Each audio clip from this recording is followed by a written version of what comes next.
Mr. Valcke, first of all, welcome to LANCE. Thanks for coming. We'll be starting by asking you, over these last years that you have come to Brazil, probably you have learned a lot about Brazil, but also you have changed the perception about Brazil. So my question is, how do you evaluate your work during this last 3 years, and how do you see your role in helping Brazil to get ready for the World Cup? Big question, very big question. I think that, again, you learn from each country where you go, and it's true that Germany is definitely different than from South Africa, and Brazil is different from South Africa. Maybe I was a bit wrong by thinking that Brazil and South Africa were very close, and it would be exactly the same organization. Firstly, because the country is different, the people are different, the economy is different, and it took. I think that we, if I may say, the Brazil in a way start working right after the World Cup 2010, when they got the World Cup in 2007. So it could have been earlier, the start of work. And then we faced a number of challenges by making sure that things will happen on time. And in a way also we had some difficulties to explain why we had so many requirements. And to explain that the requirements we have nothing to do with Brazil. I mean, the requirements we have are just the same for any World Cup, wherever the World Cup is taking place. And there is an experience of FIFA how to organize a World Cup. I mean, we know what it means to organize the World Cup, but we'll never give to the World Cup the flavor of the country. That's the problem of the country. I mean, it's a Brazilian World Cup, but it's a FIFA Brazilian World Cup. It's a World Cup we are behind the scene organizing to make sure that what we need for the 32 teams, what we need for the 500,000 people, what we need for the 6,000 journalists will be there, and the World Cup being played every 4 years, I mean, that's what you need to deliver to all of them, to all these, I would say, shareholders, stakeholders who are part of the World Cup. So, I mean, it takes time to learn from each other how to work together, and maybe it took more time for me to learn how to work in Brazil than how to work in South Africa and how to work in Germany. So now 1 month to the Confed Cup. What is the biggest challenge at this moment? In a way, we succeed by having kept 6 host cities. So we have 6 stadiums, 6 host cities, as it was decided long time ago for the Confederations Cup. The biggest challenge is just it's the details. It's you have what you need, but there is plenty of details which still have to be finished, and that's where you have to keep a movement, to keep the people working on, and to understand that some pressure, to understand that even if you have to put some painting behind the doors the day before the game, it can happen. It happened in Germany, it happened in South Africa, it's happening everywhere. It's not because you have a pitch that the pitch is ready to host the game, and we saw this today in Brasilia. The pitch looks good, green, but if you go on the pitch, you know that the pitch is not ready to have plenty of football games. So some ass kicking is still needed? No, don't use that. Never use this word again. I mean, that's at least you learn from the past. So I will never use that again. Mr. Valcke, Maracanã, Mineirão, and Castelão opened outside its operating condition. Is FIFA concerned about the quality of service? I think that we have the minimum we need in order to organize the Confederations Cup, and more. We have, I would not say more than enough, but we have enough to organize the Confederations Cup. What is good is that all the details, all what has to be improved for the World Cup, we have 11 months to do so. So I'm not. I was concerned 4 months ago, I can tell you. When I went to Brasilia, I was really concerned. When I saw what is Brasilia today, I'm not any more concerned, not only for the Confederations Cup, but definitely not at all for the World Cup.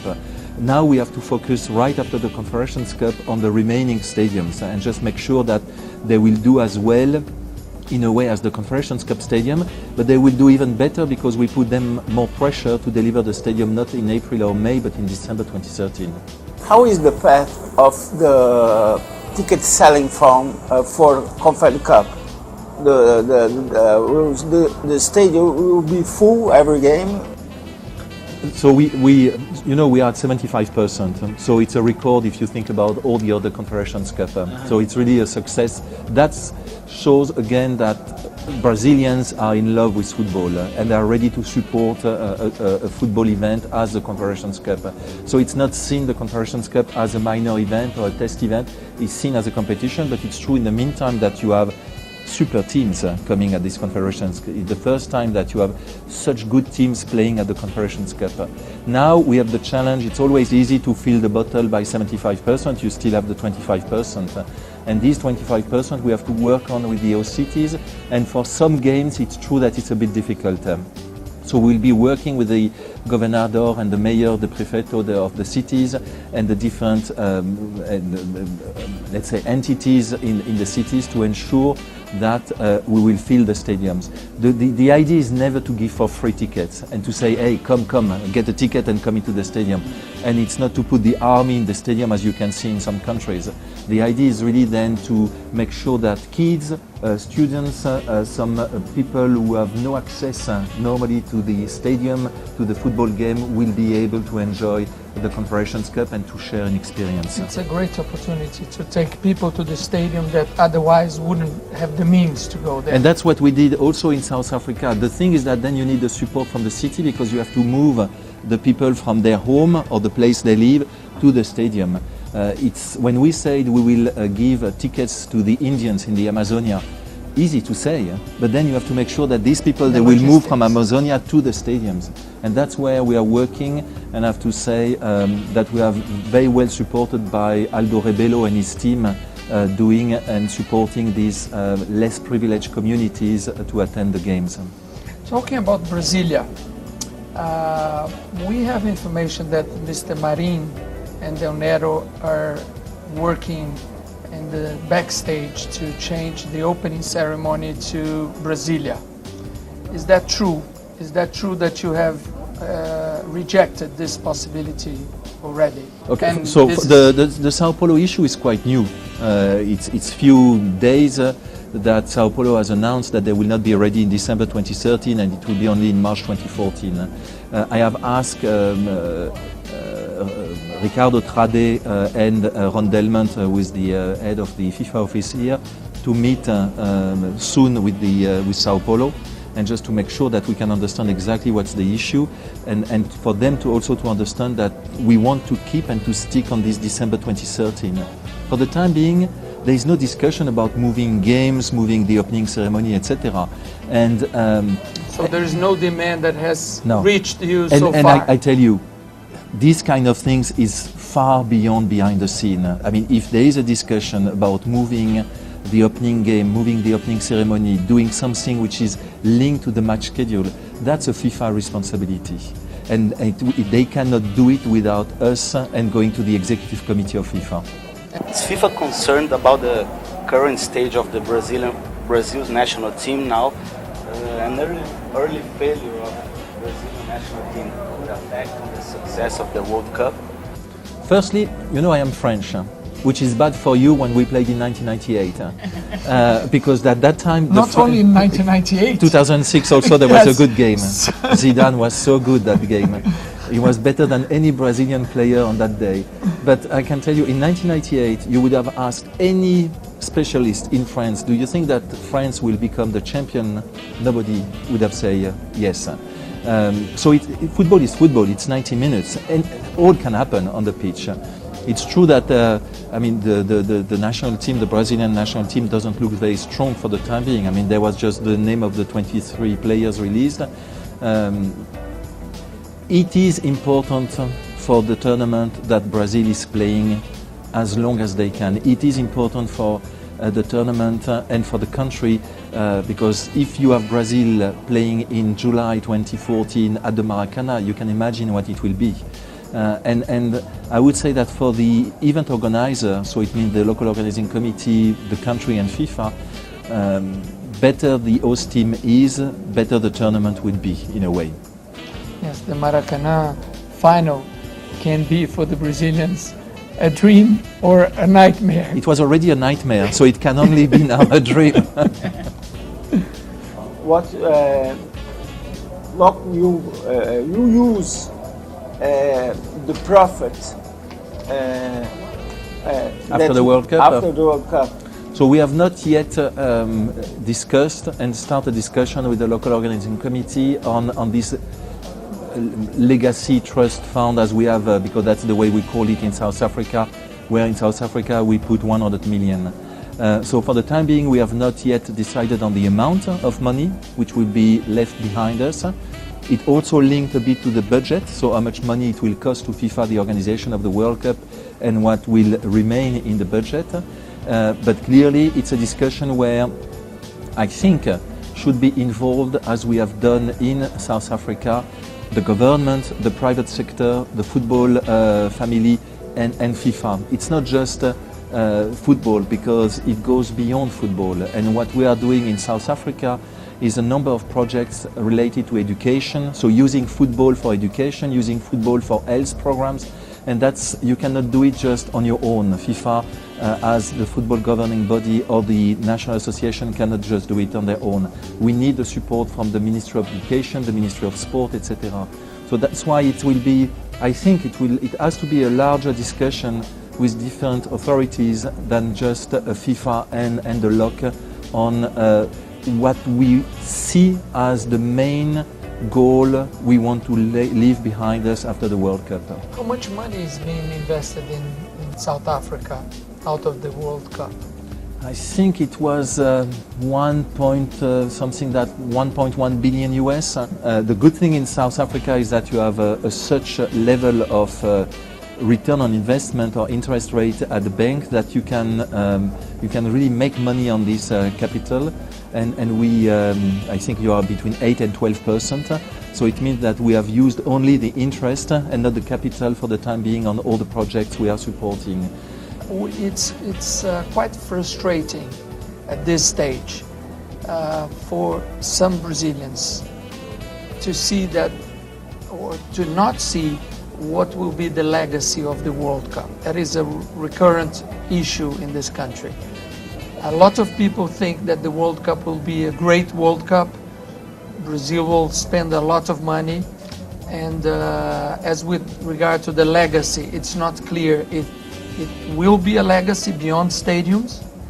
And could you elaborate on that? I think that the stadiums, it's the less important legacy in a way.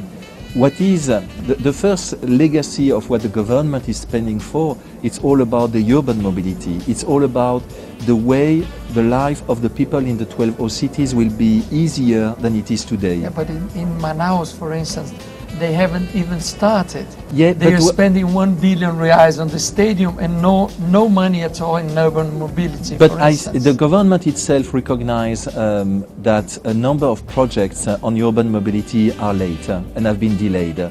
But recognize that the World Cup is just the start of all these projects. And so the World Cup was, as it happens in other countries, the way to start a process. But the World Cup itself is not when all the projects will be delivered. And it seems, it's true that in Brazil you will have not as many projects that they were thinking for the World Cup to be ready at the time of the World Cup. And most of the things will happen after the World Cup. The legacy is how an event changes your life. And the event, I can tell you, will bring a number of improvement in the life of people over the next decade. It is also in regards of the number of programs we have when it's about health, when it's about using football to educate kids. We focus on the youth. We definitely focus on how you can change and how you can make the life of these youth Will kids. FIFA leave a structure here in Brazil after the World Cup? Will there be permanent office or structure to deal with these social programs that you mentioned? That's what we do in South Africa. We are members of the trust. We have meetings in South Africa, and there is not a single decision which can be made without FIFA being involved.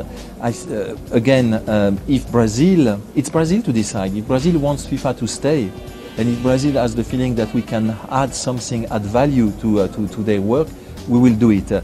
We will not be in the position to impose ourselves because there is no reason for us to say to Brazil, that's what you have to do. The form of Brazilian law composition is the best as possible. Don't you think law should be less political and more executive? I mean, the principle, there was always politicians in the LOC. It was the case in Germany, it was in South Africa, we had 9 ministers in the local organizing committee. The LOC is an executive arm, definitely, for the organization of the World Cup. But, I mean, you know that, as we know, you cannot organize the World Cup without the government. It's technically impossible. There is so much requirements, there is so many things you have to deliver. The stadium is just a piece of the World Cup. There is so much you have to deliver to organize the World Cup, as so much Rio has to deliver to organize the Olympic Games, that without the support from the government, from the state, from the city, you cannot succeed. Do you think that the pressure for Mr. Marin to leave LOC will produce any results, and how does FIFA see this situation of having the president of LOC under so much pressure? For the time being, I mean, if the ethics committee of FIFA and the chairman of the investigation chamber wants to open an investigation, he can do so. It's his freedom, and that's the new ethics committee system or rule. I don't know what he wants to do, and I don't know if he will organize or if he will open an investigation. But for the time being, I would say that we are working all together, and you see, I mean, we are organizing the World Cup with or without a good relationship between Mr. Marin and the politicians or Mario or others. Okay, changing the subject, what is FIFA doing about the unification of the world football calendar? We have been working a bit to please the European clubs. We have been working on a new international calendar, which will be in force after the World Cup 2014, for the period 2015 to 2019, I would say, this period, where we have reduced the number of international dates to 9 double headers, where we have made sure that the international players, they don't have to play more than one time outside of their continents. So we have tried to accommodate and to make sure that the players will reduce the number of times they have to fly, long flight. We have to reduce the number of hours when there is a time difference between the different countries where they are playing. And again, to have these dates which are more fixed. There will be not anymore the friendly date of August, which was seen as a nonsense by the clubs. So we have worked for the first time, in a way, the clubs, the leagues, FIFPro, who represent the players around the world, the member associations, the confederations, and FIFA together. We have agreed after many meetings on this new international calendar.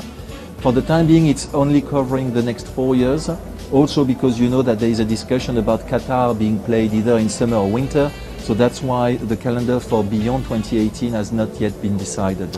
It's an important issue for Brazil specifically because Lance and others have been asking for the change of the Brazilian calendar. We think that is a step, would be the most important step at this stage to improve the conditions of the Brazilian football, allowing for clubs to go on excursions, on friendly games in the same period as the European, as the biggest clubs do. Do you see this as a possibility? Again, I mean, we have a new calendar until 2018, and when we discussed with all the different parties, if we have not extend this next calendar to the following 4 years, it was just because of Qatar. And because we are not sure if by moving Qatar from summer to winter, it will have an impact on only one season, or it will impact the season after or the season before, etc. It would bring some chaos to the planning of the clubs. I don't know. Like Champions League and things like that. You will need a bit of flexibility, because with FIFA, for the World Cup, you need what? You need 7 weeks, 8 weeks. So you need, then it would mean that you will have to play, if you play around winter, so Christmas time, you will have to stop playing December until early February. So definitely it will mean that the leagues will have to start earlier and they will have to finish a bit later, and the same for the continental competitions. But we have not yet worked on a new calendar. I think that again we have tried to simplify, if I may say so, the international calendar, and it was an agreement between all parties. I don't think, and there was no wish to rediscuss again from. So you have always people. In the world of football, I will not use the words of Blatter when he's saying there are 300 million active participants, etc. But it's true, you have so many people involved in football that they all want to say something. And whenever you do something, you will never get the full support from the full football, not family, it's not a family, yes. Community, I would say. It's not a consensus. You cannot have a consensus, it's too big, football is yes. Too big. So again, I mean, we found an agreement between all the parties who are concerned by the international calendar. And when I say that we brought clubs at the table, it was clubs from all around the world, clubs from each confederation. And we succeed, and I think that that's what we should keep and not try to reinvent the wheel every day.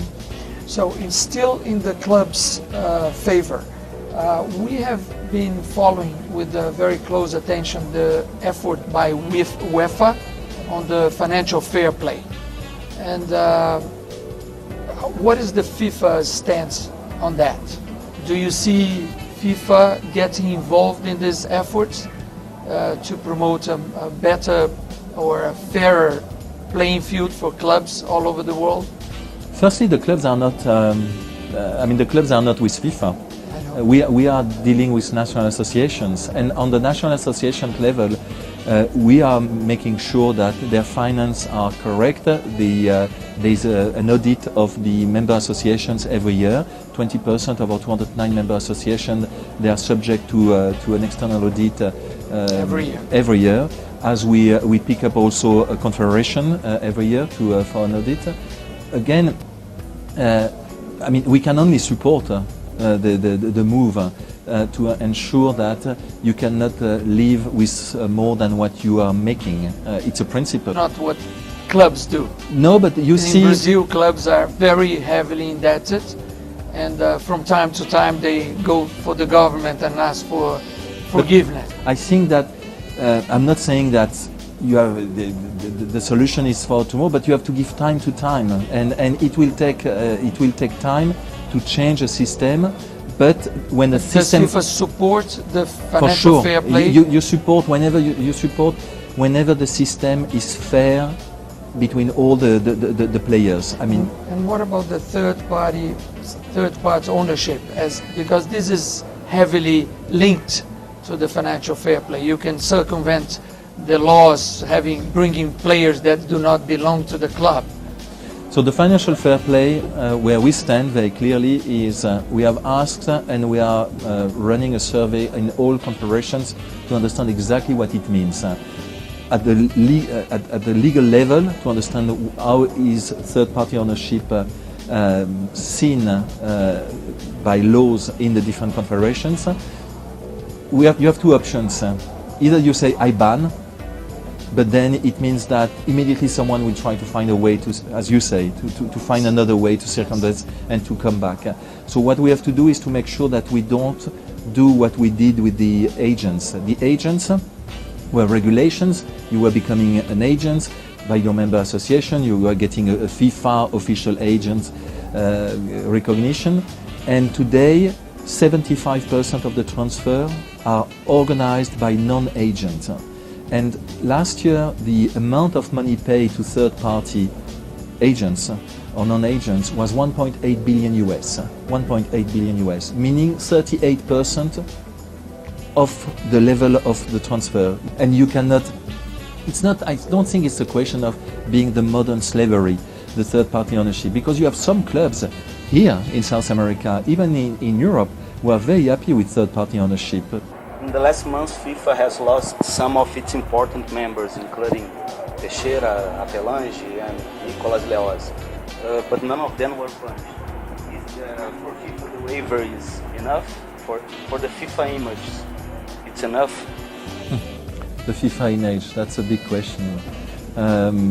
They resign from their position, and the principle is that FIFA can act against official in football. Not Will exist. they receive, because there is information that they will still be receiving their pensions or some financial aid. Do you think that is fair? That yes, they receive a pension based on the number of years they have spent as the FIFA Executive Committee. They would be suspended, they will be sanctioned by the Ethics Committee. This payment will not happen. If it's fair, it's not me to answer, but it's more the FIFA Executive Committee to make a political decision if they think it's fair or not fair. And talking about ethics, some weeks ago, Mr. Rage quit the ethical committee of FIFA, accusing FIFA that that FIFA was not really engaged in transform his own procedures. She suggested some measures that she believed that was the best for transforming FIFA, and FIFA rejects. What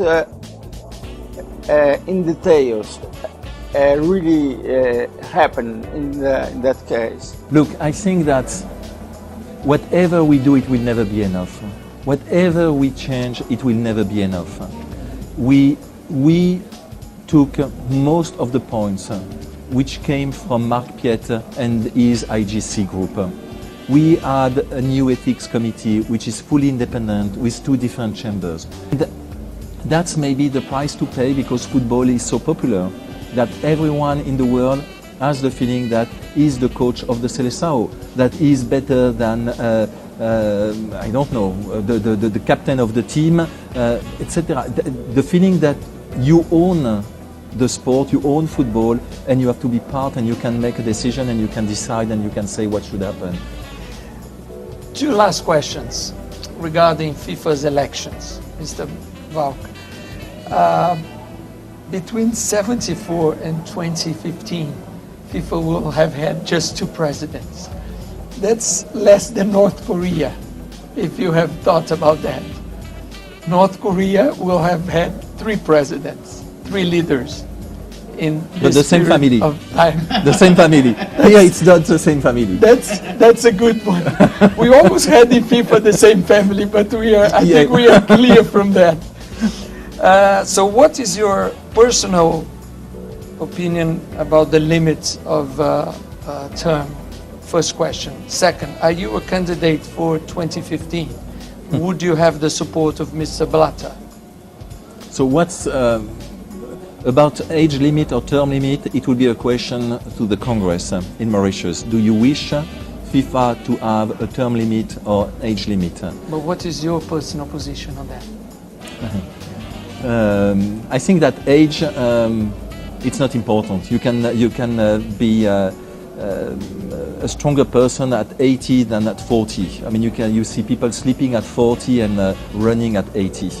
For the term limit, it would make sense once to have a term limit in place and to have a system where there is a change. One re-election to what is your... I don't know. I mean, there was discussion at FIFA where we were discussing about 12 years. So either 3 times 4 years, or as it happens at the IOC, one first term France. of 8 years. You like the French system? Yeah, but it depends. 6 years. Yeah, but then you have to be re-elected, which is not always easy. But the IOC system where you have 8 years, which means you have plenty of time to develop your program, and then one re-election for 4 years.